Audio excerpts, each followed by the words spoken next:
Sir এই দুইজনই কি ওনাদেরকে হত্যা করার মতন আছে, মানে তারা ক্ষমতা রাখে? ওনারা যা করবেন তদন্ত করে আমরা মনে করি যে ওনারা আমাদেরকে সঠিক বিচার পাওয়াই দিবেন।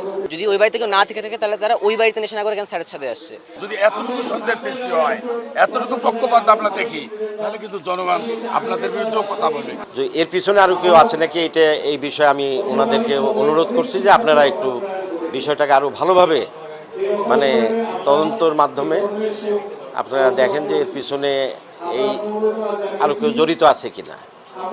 দুইজন শেষ এখানেই আমি মানে দুইজন শেষ এটা এই জায়গাটাও আমি আর কি ওনাদেরকে বলছি যে স্যার এই দুইজনই কি ওনাদেরকে হত্যা করার মতন আছে, মানে তারা ক্ষমতা রাখে?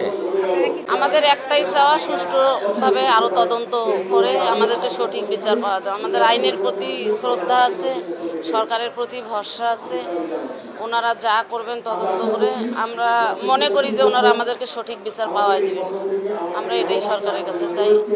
আমরা পুলিশের যুক্তিতে বিশ্বাস করছি না, কারণ পুলিশ যেই দুজনের কথা বলছে আর যে যুক্তিটা দেখাচ্ছে সেটা মোটেই গ্রহণযোগ্য না। কারণ পুলিশ বলছে যে তারা অন্য কারো ছাদ বেয়ে আমাদের স্যারের ছাদে উঠেছিল নেশা করার জন্য। এখন আমার কথা হচ্ছে, যদি তারা যেই বাড়ির ছাদ বেয়ে উঠবে সে বাড়িতে হয় কেউ থাকে, নাহলে কেউ থাকে না। যদি ওই বাড়িতে কেউ না থেকে থাকে তাহলে তারা ওই বাড়িতে নেশা না করে কেন স্যারের ছাদে আসছে।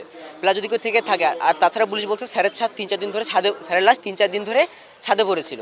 এখন যদি ওই বাড়িতে কেউ থেকে থাকে তাহলে ওই ছাদ থেকে কেউ স্যারের লাশকে দেখলো না, এটা প্রথম। আর সেকেন্ড হচ্ছে, স্যারের বাড়ির বাম পাশে একটা বিল্ডিং আছে 4 তলা, স্যারের বাড়ির সামনেও একটা বিল্ডিং আছে।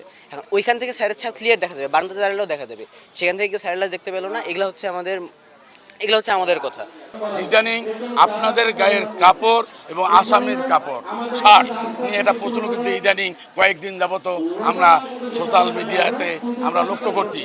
এই যে একটা সংযোগ ইতিমধ্যেই প্রকাশিত হয়েছে, আবার কোনো কারণে আপনাদের কাজের মধ্য দিয়ে যদি এতটুকু সন্দেহের সৃষ্টি হয়, এতটুকু পক্ষপাত আমরা দেখি, তাহলে কিন্তু জনগণ আপনাদের বিরুদ্ধেও কথা বলবে।